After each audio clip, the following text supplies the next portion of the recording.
This is Melinda, you a handful.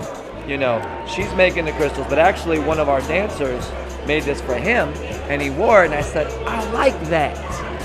And I didn't like that. This is made by my mother. There You know what I mean? Everything I kind of make, I kind of have made, so it's an original piece, you know what I mean? And shirts, Big Bad University I-10. Well, I think going into tonight, and actually just after the show last night where we were all so excited about how well everybody did, we all knew that it was going to be as hard as it was. You know, we've never been in this position where we had to take 4 dancers off. And the fact that they were so good that we kept everybody on the first night, that we knew that this moment was going to happen tonight, and we knew it wasn't going to be easy. Honestly, I didn't have a favorite. Because I loved everything. Everything had a moment. You know, I am partial to traditional dancing, so I love the ballet. You know, I mean, I love the extensions. I loved when the dancers really stretched out and showed form. I enjoy that, the technique, because that's dance. Hip hop is, in its form, very difficult and dangerous even for a lot of the kids to spin on their head. To me, that was more vaudeville and what we used to do in the circus, you know. I prefer more of the ballet, more the tap, more the jazz, more modern. Nick tapped really well. He's got this great personality. But if you compare what he did to what Ricky did, we had to let Nick go. Ryan is just a superb contemporary dancer. Missy, I think there are other girls in the competition that are similar to Missy in style, in shape, in everything else, whereas there is nobody like Ryan. So therefore it was a question of Ryan or Iveta.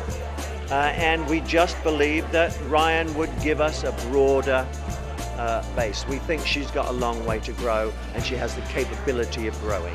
Well, I think it's the thing about ballroom and what's so hard for the kids when they are trying to cross over into other styles and train while they're away and perform in their dance company and do things like that, is that there's more than one ballroom dance. If they could just be guaranteed it was only the cha-cha, you know, they could get into a school, take that cha-cha, get it down. But the fact is there's 10 dances, and actually there's more than that in ballroom when you consider Argentine tango. Sometimes we ask them to do West Coast swing, sometimes there's salsa. Outside of the 10 competitive dancers, we also have specialty ballroom dances, Lindy Hop we've had on the show.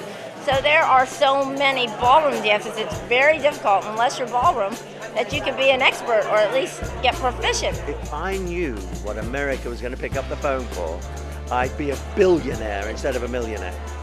No. Seriously, they've got to really find a way of getting their personalities over to America. This is Q Moko. I met him because we was at the party and my backpack got lost at a club, and I put out a YouTube, and he organized a way and he found the backpack through a committee. Now, we had met him at a show, well, we were drunk at a show, and they used to come with the glasses, but then I said I need him part of the crew. When he found my backpack and had my laptop and all the stuff, and so Q Moko's been there ever since. He lives in the house. He is the main dancer. He didn't even really dance. He never danced professionally before that. Now he's our lead dancer, and he thinks he gets all the chicks. Now this is Quest Crew, you know, a few of the members, and we met them because we needed some experts in the first dancing video. Party Rock Anthem.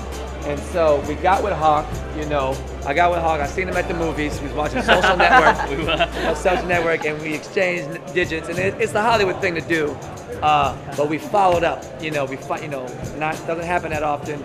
And he had said, I made a routine to Party Rock Anthem, and I want to come over and show you. And I said, well, I got an idea for you. I need a choreographer, you know what I'm saying, to make some pictures and stuff. And he came over and he had all this notebook. I thought it was his journal. And he was drawing all kind of stuff, looked like hieroglyphics. And he was drawing and stuff. And he was so passionate. He worked with me every day for 5 days just to see if he wanted to do the job. Because he's like, if you can't dance, I can't do it. I can't help you. I can't help you learn how, but I can, You want to see a little tap dance? All you do is, this is called a maxi Ford. Okay. It's where you go down. I just play that when I'm getting ready to go. It's a Gene Kelly dance. Every day I'm shuffling. Hey!